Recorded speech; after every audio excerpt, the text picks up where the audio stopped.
the Only MMA Show, an MMA podcast available on YouTube and Spotify and hosted by MMA content creator Colton Ownley. Okay, I think it's recording. How are you doing? I'm doing pretty good. How's everything with Okay.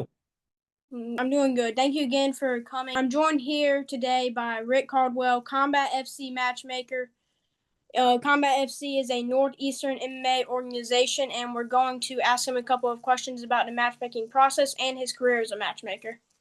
All right. First question I have for you. How did you get into MMA matchmaking? Kind of by accident.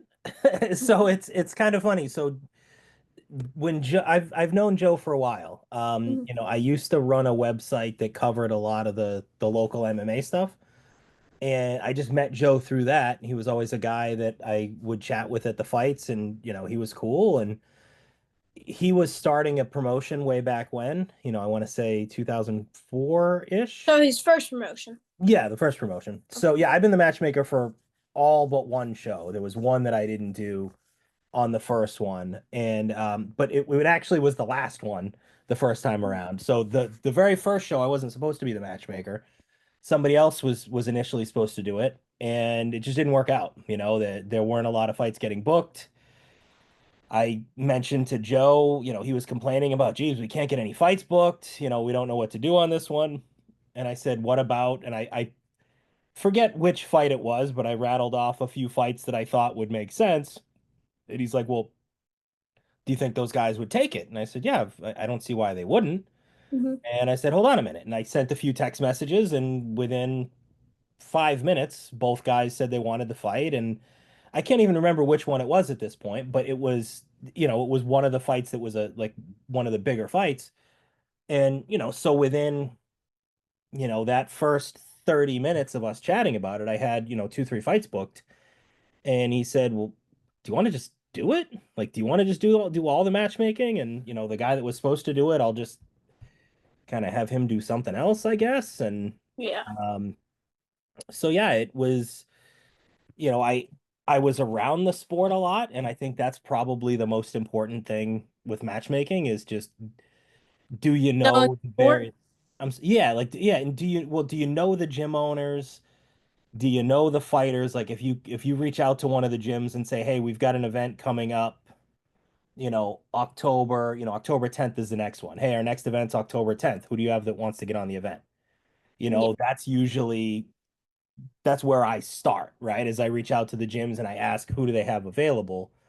Um, which is actually a little different than some of the other shows, right? It seems like some of the other promotions tend to Reach figure out. out. I'm sorry? Reach out to the fighters, kind of. Yeah, well, they'll reach out to the fighters, but they'll know right off the bat, these are the 5 guys I want to build my card around. Like, these are my 5 A-side guys.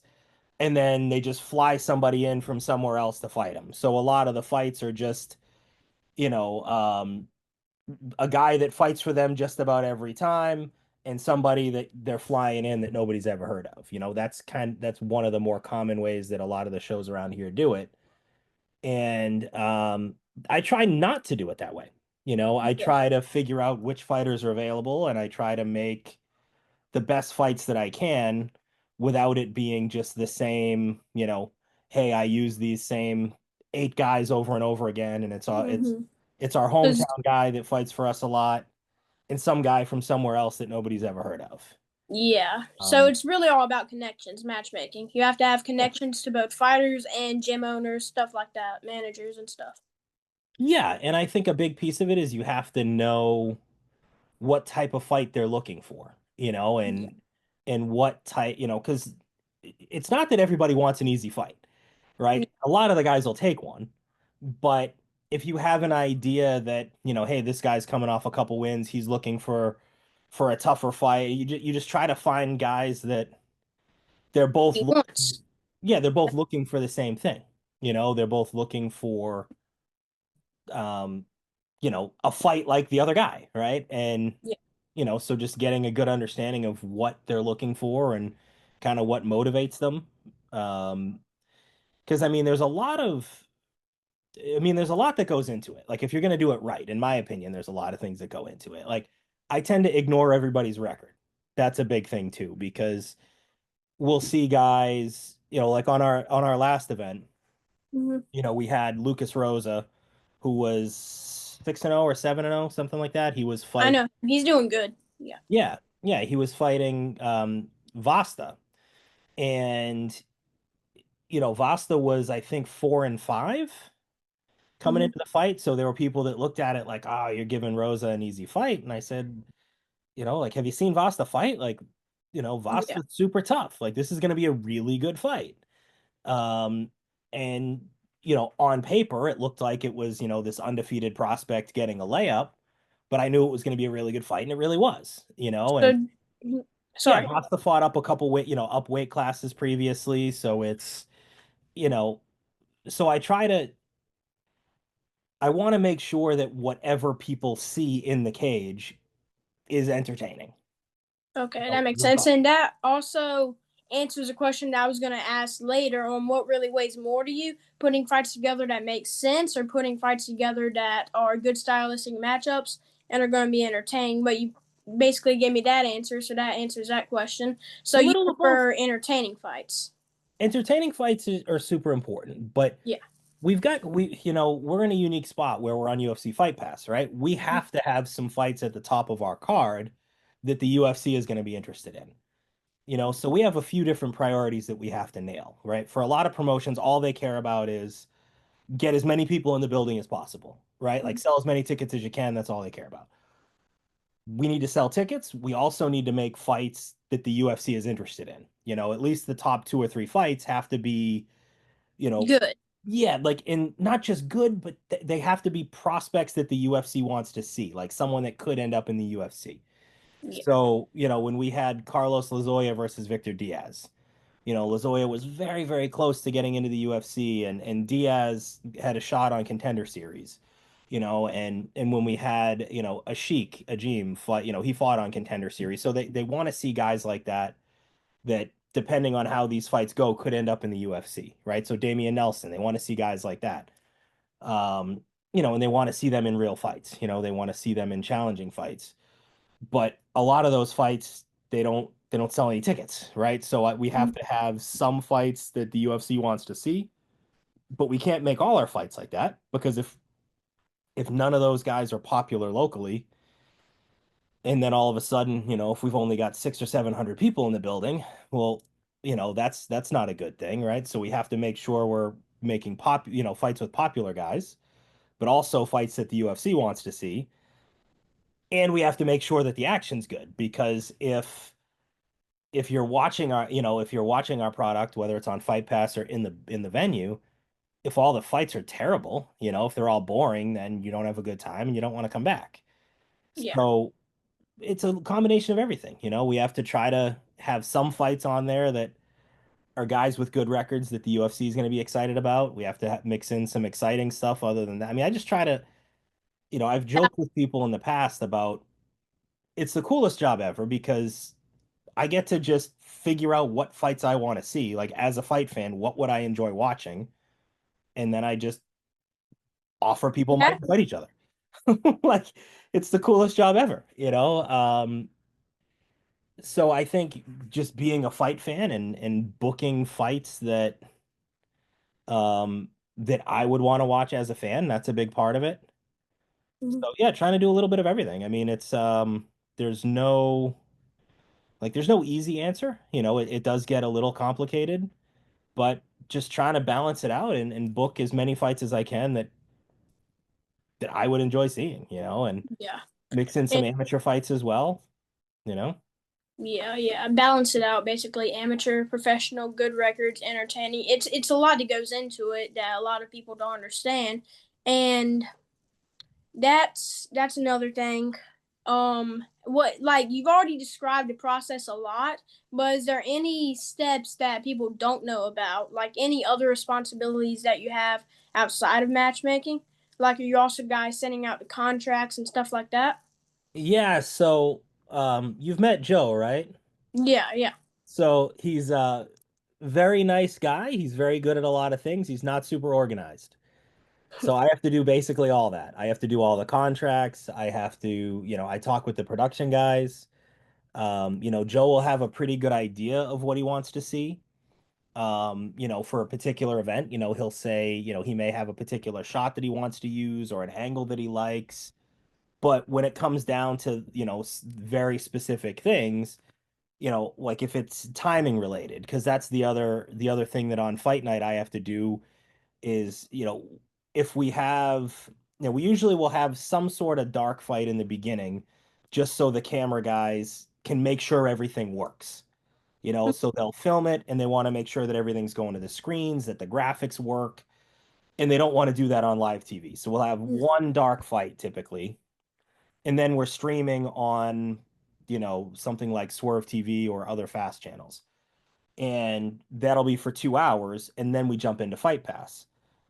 I have to manage the timing of all that because if fights are going too fast, I have to try to slow things down because we can't start Fight Pass earlier than our scheduled time of 9. So Yeah. if all the fights are going super fast, well, now all of a sudden we've got 40 minutes in the venue where there's no action before Fight Pass kicks in. That'd be bad. Or if they run too long, then fights have to get pushed to after Fight Pass.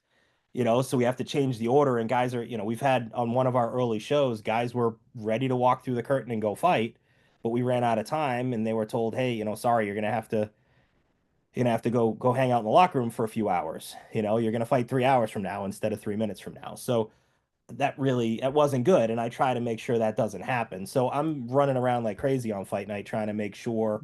I mean, on our, the show before last, I mean, I'm literally in the TV truck counting, I'm looking at how much time is on the clock, and I'm doing math on my phone trying to figure out, all right, we can squeeze this more, this one in, and what if, is this fight likely to go the distance? So there's a lot of things that I have to try to figure out timing wise. I mean, the matchmaking I think is the biggest piece of the responsibility. I have to do all the contracts, obviously. I make most of our social media posts. Mhm. I handle like I'll try to, like, the guys that are creating our posters, I'll work with him to come up with, or to ask him for the design, to Yeah. give him the photos, and Joe will have a little bit of feedback on the posters, but we kind of we work that out, and I decide when we're going to announce the fights, which ones we're going to announce first. Mhm. Joe kind of leaves all that to me, so it's good because I get to kind of do it however I want. But Yeah. it's So you basically have a part in everything, pretty much. pretty much, yeah. Yeah. Yeah. Okay. That's so you said like if some fights are going way longer than expected, it will interfere with the fight pass if they're breezing through them, and then you have like empty space and there's no fights to please the people there in the crowd before you start fight pass. How do you really assume how long the fights are going to take? Is it like a prediction base, or do you usually assume it's going to go halfway through the fight, or So really, I mean, when we start to get closer, when it's like, hey, we've only got 40 minutes or we've only got whatever the time window is, I have to assume that the fight is, this next fight's going to go the distance, and somebody's going to get kicked in the balls, and we're going to have 5 minutes of problems in the middle of it, because inevitably that's what'll happen if we're trying, like, so I can't, if it's an amateur fight, right? You got to figure about 3 to 4 minutes for walkouts and announcing the guys. The fights last, if it's not a title fight, you're talking 3 3-minute rounds plus the time in between the rounds. You're at in the vicinity of 12 minutes. It takes a few more minutes to get the decision read. So you're at about 50. So you're at about 19 minutes, give or take, Mhm. if things go the distance and go smoothly. So I'll say 25. So I can't start walking those guys to the cage to fight if it's after 8:35. Right? So when we get close like that, I can't mess around with it. Because if it goes long, we can't, when we start Fight Pass and there's an amateur fight going on, it would be a disaster. So but as far as when I'm looking at the fight from, like at the start of the night and trying to figure out how many can we squeeze in, what do I want Fight Pass to look like? Because I do have the ability to say, instead of, like, we owe them 6 fights. right? We have to give them 6, and they'll have to be all pro. If we've got like 9 or 10 pro fights, I do have the ability to say, and I did this on the last one, where I say, hey, I think I'm going to actually, I'm going to put a 7th fight on Fight Pass because based on the timing, I think you can kind of look at our numbers in the past, historically, we don't have a ton of decisions. It's usually less than 50%. So, but I can look at how many fights we have. I can also mess with our start time. So I did that on the last one as well. And we do this every time, really. Like on fight week, that's when I decide, hey, we're gonna, it'll say doors at 6, first fight at 7. That's what'll be on the posters, or that's what we'll be announcing. But on fight week, there are times where I say, hey, we're gonna actually, we've got to start a little early. We're gonna do so on this last one. I think we did doors at 6, and first fight was at about 6:25. Mm-hmm. So we just didn't have a lot of fights pull out, right? And that's something that, I've had some where I lose 3 fights on fight week, you know, Pretty and bad. I've had some where I lose none. Yeah. And when we owe the UFC 6 pro fights, I have to make sure that I've got at least like 9 entering fight week, 9 pro fights, and then some other amateur fights as well. And I want to have a good amount because again, if we lose a bunch on fight week, if I enter fight week with 12 fights, if it's one of the bad ones where we lose 3, or what happens if it's worse and we lose 4, well, if we started with 12, now we're down to 8. All right, well, that's now the people that paid $250 for their front row seats, they're not happy because they only get to see, 2 hours, or 8 fights total. So I usually have to kind of book more fights than I need, assuming some are going to pull out. Mm-hmm. But then as we get into fight week and I see kind of what's left, I have to look at, all right, how many of them are amateur, how many are pro. In some of it, I will look at the guys and I'll say, all right, this particular guy, Steven Stengel, for example, he hasn't fought, I think he stopped fighting, about a year or so ago, but he was a guy that fought for us a lot. Very entertaining guy. He either wins in under 2 minutes or he loses sometime later in the first round. Yeah. So I know a Steven Stengel fight, it's going to be crazy and it's going to go 2 to 4 minutes, win or lose, no matter who he's fighting. It's just, and he's, every win he's got is a first round knockout, and or he gets submitted typically. So if I look at it like, you know, as I'm trying to figure out timing, I can take a look at some of the other guys. I mean, I know you've seen Jake Pilla fight a few times. Every single Jake Pilla fight that we have, it's a 1 round fight. I think he's got, I have to go back and look. It's at least 3 submissions in less than a minute each. So I know that if it's a Jake Pilla fight, it's probably going to be fast. Yeah. And there's some other guys that historically are in longer fights, right? So some of it is like you said, it's at the start of the night, yeah, there is some predicting that goes into it. If we've got a lot of wrestlers that go the distance a lot, I have to assume the fights are going to go a little slower. And if we've got a lot of fights and it's going to be tough to squeeze them in, I'm doing a lot of things like I'll skip post-fight interviews. Mm-hmm. So if you look on the last card that we had, almost all of those fights on the fast channels, almost all those prelim fights, we were skipping post-fight interviews on them. We did a couple, um, but in many cases it was all right, did this fight have a finish? Did it go faster than we thought it was going to go?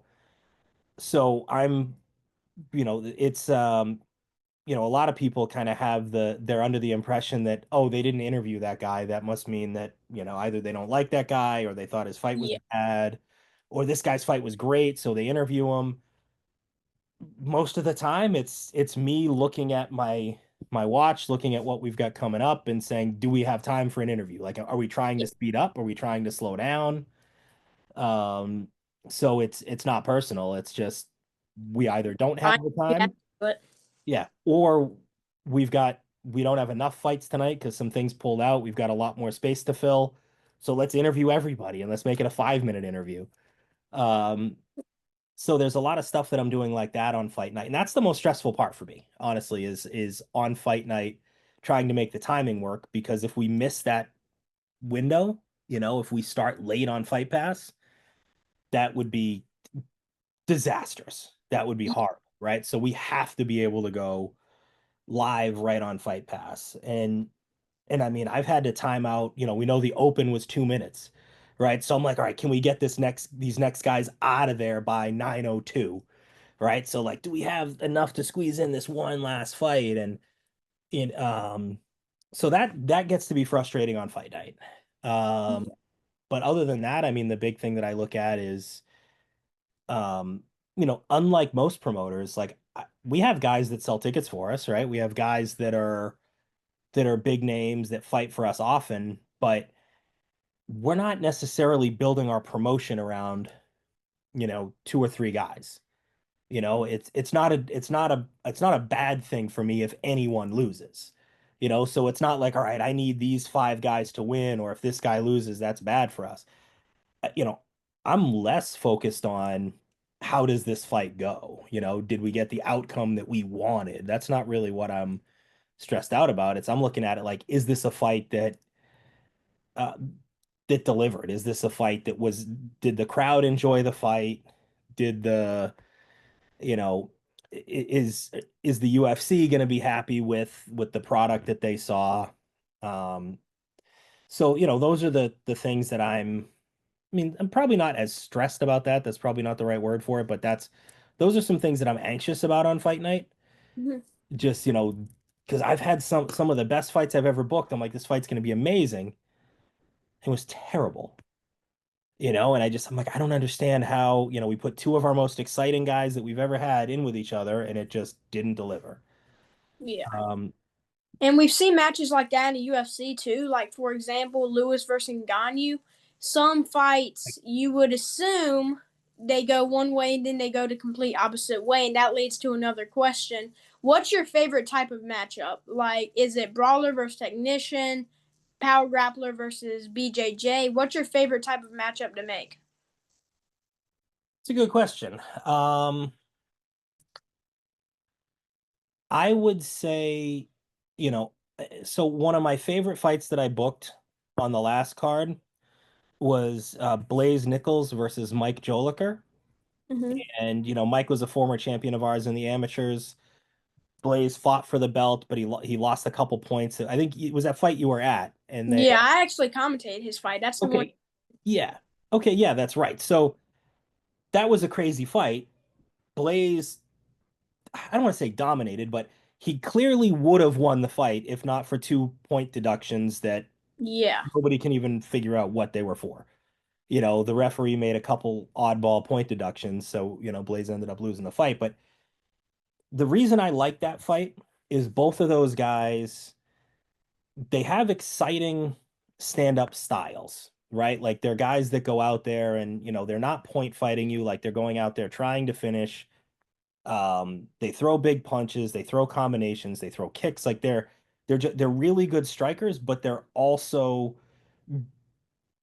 they're plus grapplers. Like they're not amazing jujitsu guys, they're not amazing wrestlers, but they're, I would say, as compared to the rest of the guys in the division, they're definitely above average at those other things. So I really like guys that can strike and that primarily want to strike, but are But good enough. also grapple. Right. They're good enough everywhere else that they can keep it on their feet, right? Like Damian Nelson's another one. I love booking Damian Nelson fights because he's never in a bad one.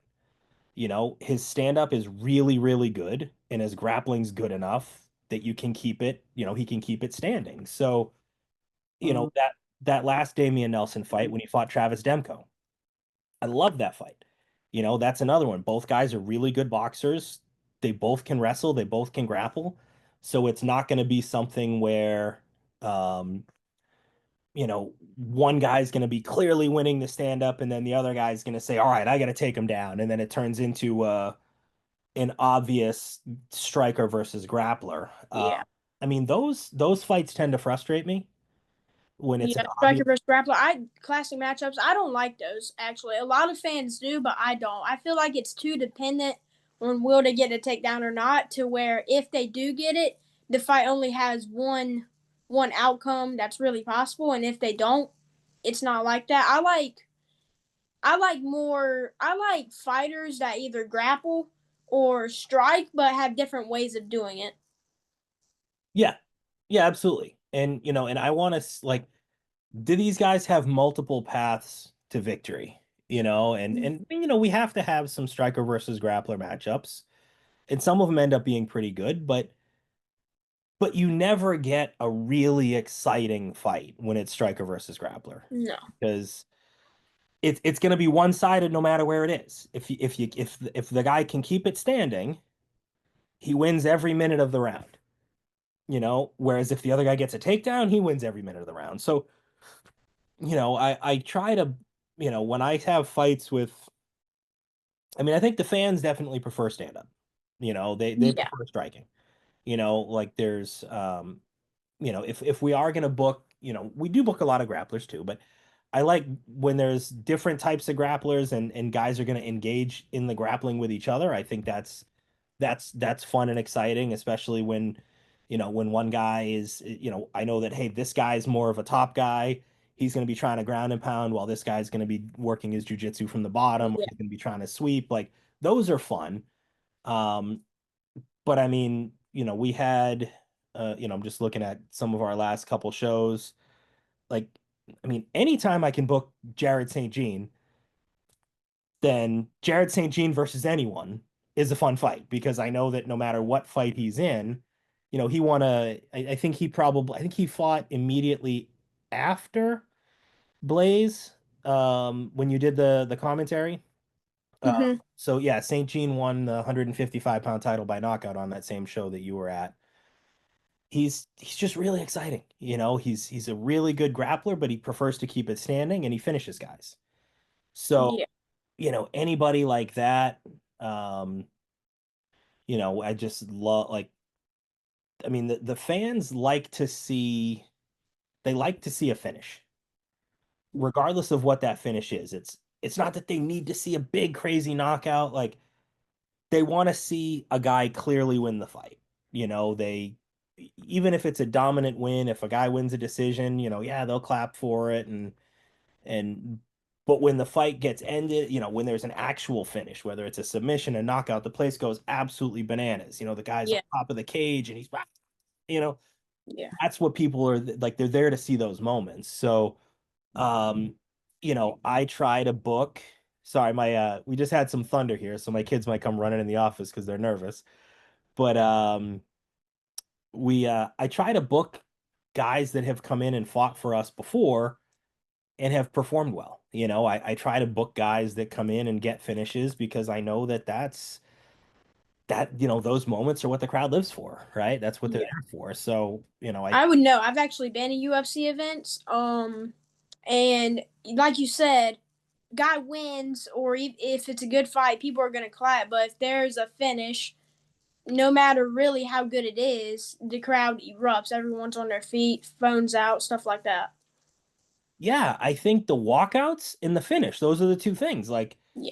we were at the UFC in Boston and there was some really, like, you can just like there's just an energy in the arena during the walkouts that's kind of unlike anything else, and when Sean O'Malley was walking down to the cage, it's just that the whole place was just buzzing, right? So I think people go crazy for the walkouts, and then it was just absolute mayhem in the venue after he won the title by knockout and he jumped over the cage and he's drinking a beer. Like the place went nuts for several minutes. So yeah, we try to book guys that end up in fights like that, right? Like we want people that the crowd are gonna like, and so that's one of the things that we put a lot of effort into is kind of booking the guys that the crowd has been into in the past. Um, and yeah, I'm trying to think of. anything else I want to mention before I forget. But yeah, it's really, we try to use a lot of similar guys because that's the other You side of it too. After you've seen them fight multiple times, you rely on them to do the same, to perform just as well, yeah, kind of. well, that too, but the fans start to recognize them and then they say, like you saw the Blaze Nichols fight, right? Like I bet if Blaze was making his pro debut on our next show, you'd say, you know what, I'm really excited for that fight. I've seen Blaze fight a couple times. He's awesome. I want to see his pro debut, right? Or I want to Yeah. see his next fight. Our fans in the building are the same way. They might, when we're sending out emails, right? We do a lot of email blasts and press releases to sell tickets. They'll recognize some of these names, right? They'll see, if it's Jake Pilla, right? The Gorilla Pilla, right? We have fans that they don't know him personally, but they've seen him fight. They've seen some of those crazy moments that he's created, and they see his name in a press release and they, oh, that guy, I remember that guy from that last show. Let's go to this one again. Yeah. Um, so yeah, we try to book a lot of the people that have performed well, a lot of the people that our fans are gonna like. Um, and yeah, we try to put them in exciting fights. We try to put them in fights that people are, it's good if they recognize the opponent, right? It's good if it's someone else who's fought on the show or someone else from the region that they know. The main event on our last card was John Piersma and Chris Peralt. They're both guys that have fought and won for us before. I think the show that you were at, It uh, was Combat FC 8. yeah, I think that was the real crazy one where the cage was just super bloody, right? And Yes, I know the main event ended in like 2 minutes or something crazy like that. yeah, that was the Jan fight, right? And right Yeah. before that was Lazoya and Picciano, where it was just a 5 round fight, and it was just crazy. Yes. Um, yeah, like so Peralt was the tall, he's probably like 6'4". He was the 170 pounder that he won by TKO in the first round. And I ended up finding a tooth in the cage later on in the night.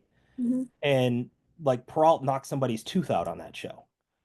So, he was undefeated. I think he was 5-0. He's been knocking everybody out. Like he's looked fantastic. And Piersma is, from New York, so he's another guy that's fought in this region. He's fought for us. So when we can book a fight like that between two guys that are really good and the fans look at it and say, I really don't know who's going to win this fight. It's intriguing because we don't know who's going to win. It's going to be a really good fight. That's so much better than like, He's gonna dominate. This won't even be close. yeah. Or even if it's, I have no idea what's going to happen because he's fighting some guy from Colorado that nobody's ever heard of. Yeah. That gets to be tough. And I think I think that's a mistake that a lot of the other promotions make is they'll have their A side guys and it's, here's our popular guy and here's the guy that we're flying in to get hammered by our popular guy. Yeah. Guys that they don't, kind of like feeding other guys to make the people that are doing good for them continue to do good. Yeah, absolutely. I've kind of joked about it and like I've said it's the Harlem Globetrotters model, right? So if you look at the Harlem Globetrotters, every night they play the Washington Generals, right? And I don't know if you've ever seen the Globetrotters play or, if you're familiar with them, but they do all kinds of, the basketball team, they do all kinds of crazy tricks and they're spinning the ball on their finger and, Mm-hmm. they do all this wacky stuff and they play a team that they beat every single night, right? And everywhere they go, like this team travels with them to just come get beat by the Globetrotters. And is it a fun night of basketball? Yeah. Yeah, sure. The kids love it. They're doing, funny things. They're, headbutting the ball into the basket and they do all this wacky stuff, right? But is it professional basketball, right? Is it a competitive basketball game? Not really, but if you're there to be entertained, it's like the gladiators back in Rome, right? It's they'd have the gladiator that's supposed to slaughter the peasants, right? And it kind of feels like that, right? And if the crowd's just there to watch their friend, In some cases, yeah, they don't care who their friend fights. If it's some guy from Colorado that stinks, whatever. I don't mean to keep picking on Colorado. I'm just naming somewhere that's far away that I don't usually book people from. Um, Yeah. so yeah, I try to avoid matchups like that. If I can book familiar names against each other, our fans like it so much more. You know? So, so like you said, you like fighters that have already fought, and you like keeping them in because it's familiar with the fans and they've already performed well for you before. But when you're looking for new fighters to come in, is that you? Do you really scout fighters from other organizations, or do you just pay attention to the guys that are already signed? Yeah, so anybody that fights for us, I'm the one that finds them. I'm the one that books them. Joe doesn't even know who's fighting half the time until we get the he jokes about it, but the our poster guy will send either an email or a text to the two of us with some posters. And he's like, "Oh wow, that's a great fight." That's like, a nice one. So he has no idea who I'm booking as I'm doing it. So um I get lists from managers all the time where it's, hey, these are the 7 guys that I've got available for your show. Um, it's impossible to watch film on everybody. Mm-hmm. Um, I can usually, if it's somebody that matches up well with someone local, like someone that I'm trying to get on the card, then I'll take kind of a deeper look at it and try to figure out, does this guy's skills match his record? Yeah. Like this guy's listed at 5-2. I've got a guy that we're trying to match that's 4-2 or 6-3, like something in the same general vicinity. But do they actually match up well? Like, what's this guy's style? Is he more of a kickboxer? Is he, like I initially had Travis Demko booked against Felipe Diaz, and Felipe ended up fighting on our last show against James Murrin. It was a really good fight, but Travis had pulled out with an injury, and James's opponent pulled out, so we were able to match those other two up.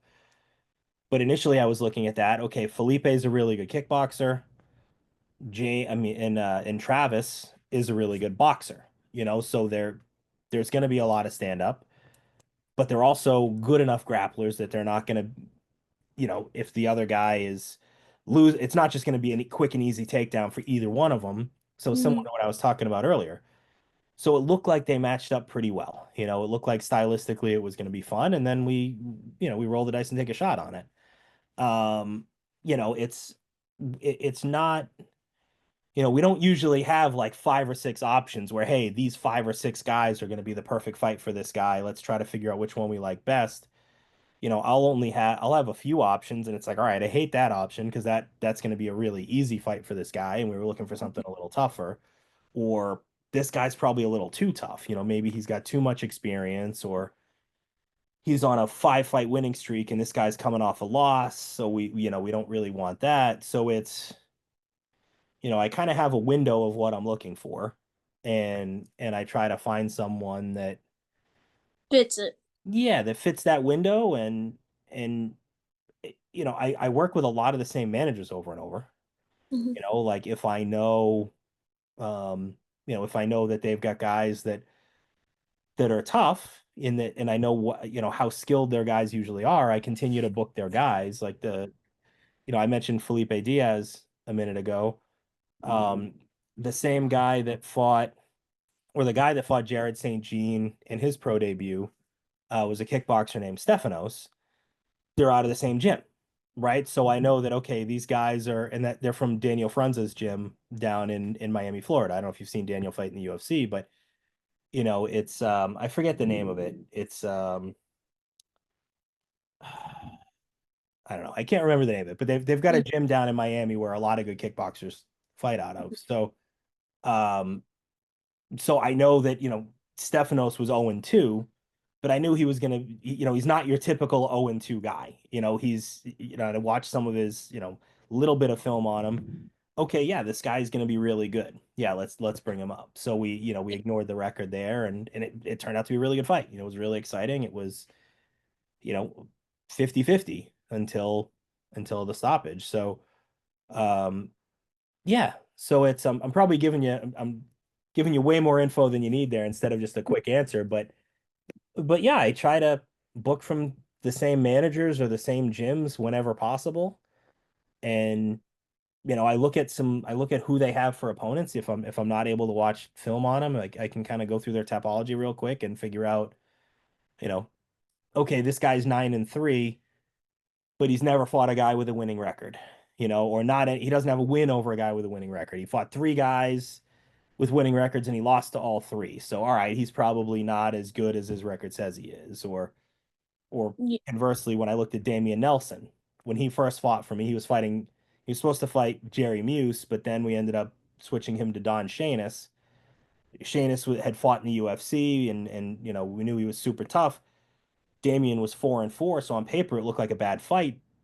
But if you've seen who Damian fought, it's like, all right, he's 4-4, but he's fought absolute killers. Like he's got wins over Yeah. really tough guys. This is going to be a really tough fight. And stylistically. But another thing is, like you said, you have trouble all the time, fighters pull out and stuff like that. How you've already given me a couple examples, but in general, not really tied to one example, how do you handle that? Do you try to book it against someone else on the card? Do you just kind of let it go and promise them that you'll get them back in there soon? It depends. It depends, right? It's if the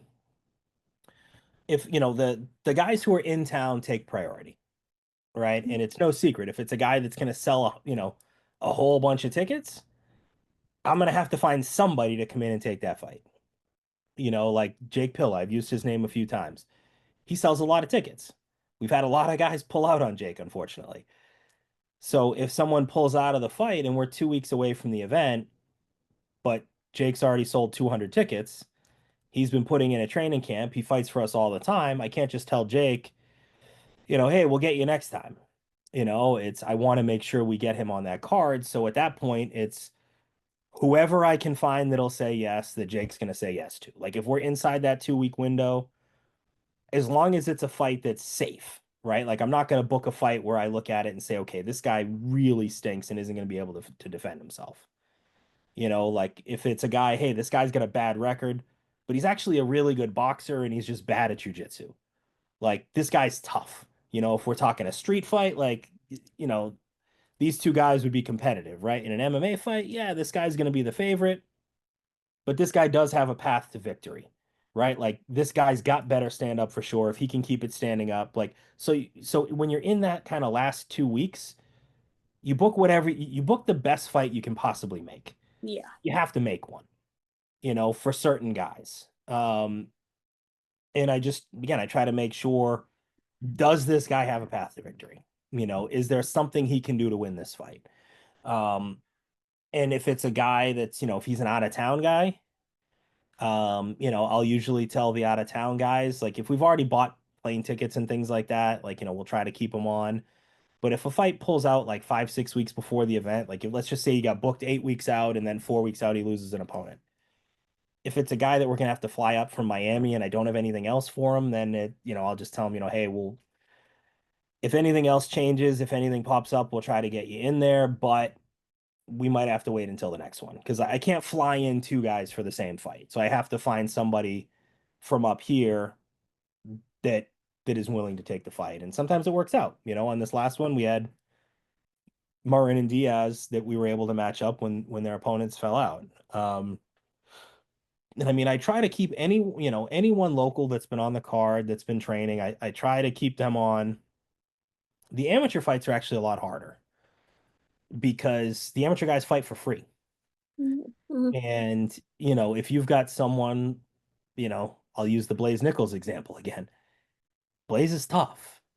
If Blaze's opponent pulls out 2 weeks before the show, who am I going to find to fight that guy for free? Like, hey, do you want to fight one of our toughest guys, one of our toughest amateurs for free 10 days from now? Like, I mean, usually it's a no. And there's not an option to pay them. Whereas I've had some pros that I really needed a fight filled and they said, hey, you usually pay me this. I need this plus 1,000.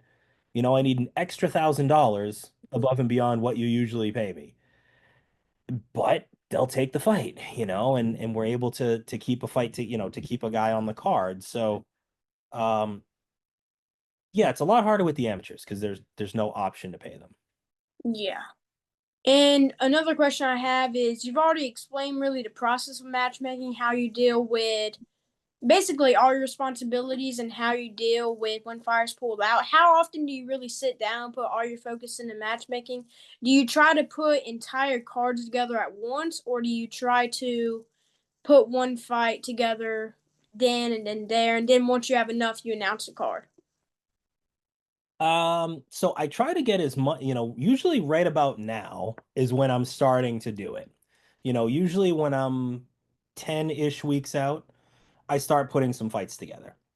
And I want to have everything when I say everything, I want to have like the structure of the card figured out by about 7 or 8 weeks out. But I mean, we're going to start announcing fights probably 8 weeks out.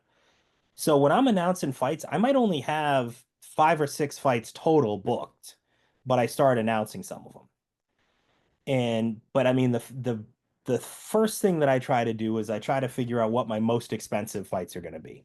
So kind of what's my main event going to be? What's my co-main event going to be? And because we need good fights like that, and if we lose some stuff at the top of the card, then I end up kind of having to overpay and bring in a really good guy from out of state to fight a local guy that he might be local but he doesn't really sell any tickets. But I need a really good fight at the top of the card. So when I had Lazoya versus Diaz, that was a fight that I lose $6,000 on that fight, give or take, because there's just not a lot of ticket sales there. But we need a good fight, right? So I try to figure out what are my top two going to be, and then what other pros do I need on there as well. So are we going to have, like as far as like our popular guys, like which of our popular guys are available? Like who else am I going to fit in here? And are there any fights that make sense for them, with other guys that have fought for us? Again, that's ideal. Like, can I make a fight between like with Chris Peralta and John Piersma? Do we have any guys that are worthy of a title fight that have both fought for us? When we made that Damian Nelson versus Travis Demko fight, like, all right, we've got a contender. They match up well stylistically. He's asking for a title fight. The champ wants to defend. So I try to figure out 2 or 3 big ones, and I try to figure out just a rough idea on the rest of the structure. Like for this particular card, I'm actually working on a fight for Kyle Hill right now. And I'm working on, I don't know if I'm going to get the fight, but I'm trying to get a fight between Kyle Hill and somebody else that's fought for us a few times. It would be an exciting fight. I think the fans would like it, and it's kind of checks a lot of the boxes that I said earlier. Stylistically it makes sense.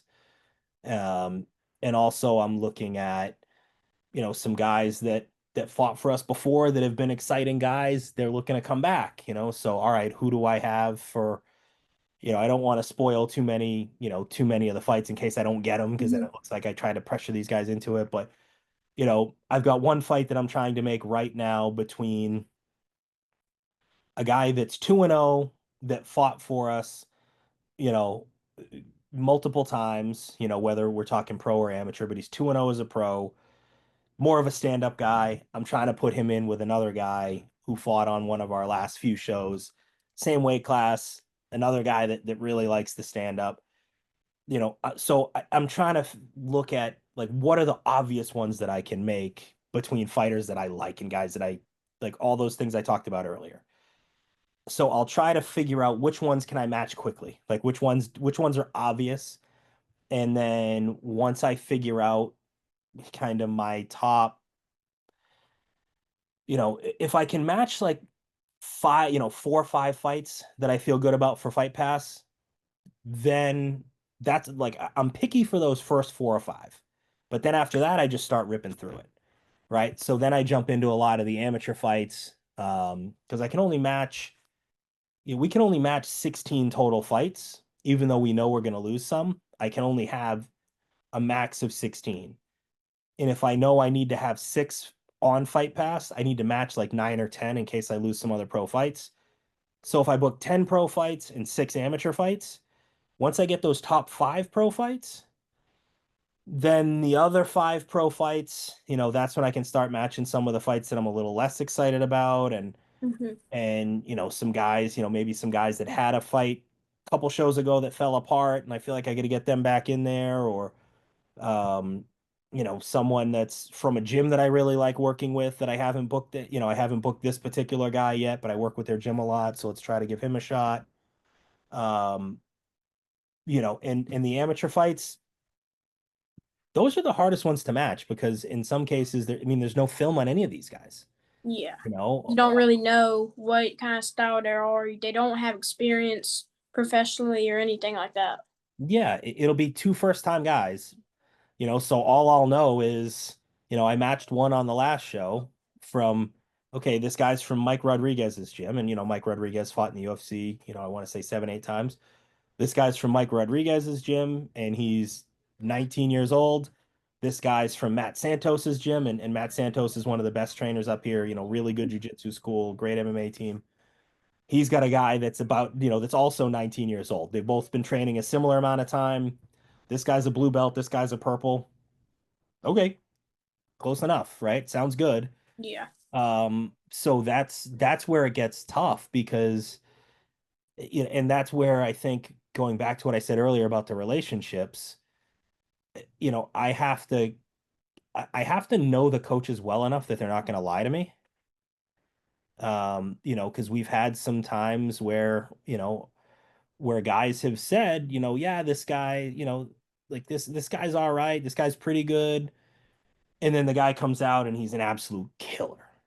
Right. And we've had some other times where coaches have said, oh, this guy's amazing. And then the guy shows up and he stinks. So I just have to try to figure out, all right, I've worked with this gym enough. If they tell me if they tell me his skills are here, they're usually dead on, or they usually overrate their guys a little bit. They'll tell me this guy's super legit. He's probably not quite as good as they're saying, but he's still going to be all right. Yeah. And I just, at that point, you're matching guys based on kind of the reputation of their team and the reputation of their coaches, and I mean, if I look at what I had on the last one, two first time guys, then I had another fight between a guy that had one fight and a guy that had like two or three. And then, a couple guys that had one fight each, one guy that had one fight, one guy that was making a debut. So with those, yeah, you're really relying on your relationships and what the coaches tell you to try to make some good amateur fights. But then once you see these guys a little bit, it gets to be a lot easier to match them up. Once you've seen them fight that one time, all right, I know that, like guy who made his amateur debut with us last time, Ibrahim Afal. He was a tough kid. He was young, but he went out there and was violent, right? Like he was throwing big punches, big strong kid. He's a guy, he's fighting at 170. I've also, we've seen Dan Nineveh. We've seen him fight a couple times. He's gone out and he's finished two guys. He's a boxer. He's got some jujitsu. I don't think I can make that fight this time. I haven't offered that fight or anything, but that's something that I would look at and say, all right, we've got two guys that are both 19, 20 years old. They've both picked up quick knockouts. Looks good, right? Yeah. That makes a lot of sense. Let's do it. Or if we've got some guys that, okay, this guy's kind of a power grappler, ground and pound guy. This guy similar. Yeah, let's try to match him up. But yeah, so again, I'm probably giving you way more detail than you even wanted with that question, but I match up my biggest fights first. Mm-hmm. And I try to make sure I'm really picky about those. Like the first 4 or 5 fights that I book, I try to make sure I book the ones I really want. And then I kind of, I probably spend more time booking those first 5 fights than I spend booking the next 10. Yeah. The Just next 10. because you want them to be good, they're your good fighters. The fights they're supposed to deliver, the ones going on Fight Pass, you have to be. They either have to be showing good fighters or they have to be good fights. Right. Yeah. Yep. And you have to make sure the card has some balance too, right? Like I have to make sure that if I just book nothing but guys that typically win in the first round, well, that's gonna be a real fast night.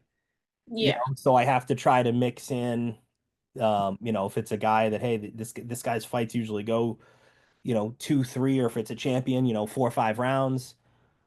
I try to mix in, kind of a combination of that because then I can't go too fast, but it can't go too long. So it's yeah, it's kind of a you got to kind of have a weird like a feel for it where as I'm looking up and down the card, it's you know, like if I look at my 10 pro fights and I say, geez, looking at these, all these guys typically win in round one. They win or lose in round one, then that's going to be pretty fast, right? So Yeah. I'll try to mix in, like I can't have all knockout guys, all stand-up guys, because then it'll be exciting. It'll be Yeah, fun. but there will be no grappling stuff. And I think that hardcore fans they appreciate both styles. A lot of people they don't appreciate the grappling, and a lot of grapplers are really boring. But if they're entertaining grapplers, always looking for the finish, a lot of ground and pound, they stay busy. Then I appreciate the grappling a lot. I think there's a lot that goes into it, and you have to be very technical to be a great grappler. Yeah. Yeah, and the crowd gets into it too, especially, if there's a lot of scrambles and then if the fight, some of the loudest cheers you'll hear, if there's a bunch of grappling exchanges and then both guys end up back on their feet, then it's like, they start going crazy again. So, it's, I mean, or any, like we said earlier, any kind of finish, any kind of submission, the place goes nuts. So yeah, we absolutely try to book a lot of grapplers as well. So, um, yeah, So you need balance for everything. And I think this is the last question I have for you. sure. What are your plans for as a matchmaker? How long do you think you're going to be doing this? Just a rough estimate, because you said you really love your job and stuff, but not knowing, I did not know this coming in. I now know that you have 20 years of experience or something around that. Do you plan on getting into MMA something else, or do you want to keep this job as a matchmaker? Um, I mean, I do some other things around fighting as well. Mm-hmm. Um, I started working for Bare Knuckle Fighting Championship as well, so that's something that I do. I mean, just anything, just being around fighting in any capacity is fun, right? If you can find a way to make money doing anything related to something that you like, it's cool. Yeah. But it's still very much a side thing for me. I run an event rental business as well, so I do like we're setting up event tents and we do a lot of weddings and things like that. So Mm-hmm. I was selling software for almost 20 years, so that was kind of my full-time thing, and the fight stuff was on the side. So as far as how long I'll be a matchmaker, I mean, I think for as long as Joe's doing shows, I'll probably end up doing this, right? Because it's not just the matchmaking. I'm kind of, we're kind of tag teaming the whole thing, right? Yeah. So, um, so yeah, I don't know. I think I'll do it for a long time. I'm kind of a control freak, so even if we got bigger, I wouldn't. It would be hard for me to give this to someone else and let someone else book the fights because I do feel like there's a lot that goes into it and even like it's hard to do it well, and it's hard to do it like so many other shows. They're just trying to sell 1,000 tickets, like so they can just put together whatever they have for a fight card and it doesn't need to really deliver. I mean, our venue's big. We're trying to get, I mean, we want thousands of people, right? So, and I don't know, there's just a lot that goes into it. So I feel like it would be hard for me to give it up and let somebody else do it on a show that I was a part of. Um, so yeah, I don't know. I'll probably be Yeah. doing it for a long time. I know I said that was the last question, but then you just brought up something. You said like you want to fill arenas and stuff. I have noticed that Combat FC doesn't really move arenas. Why is that? Do you think that will change?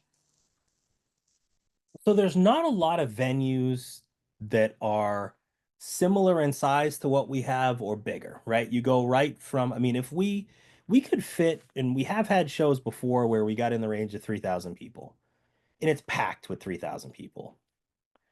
But there's not many venues that can do 4,000 or 5,000, right? Like you go right from, and a lot of the places are smaller. A lot of the venues are 1,000, 1,500.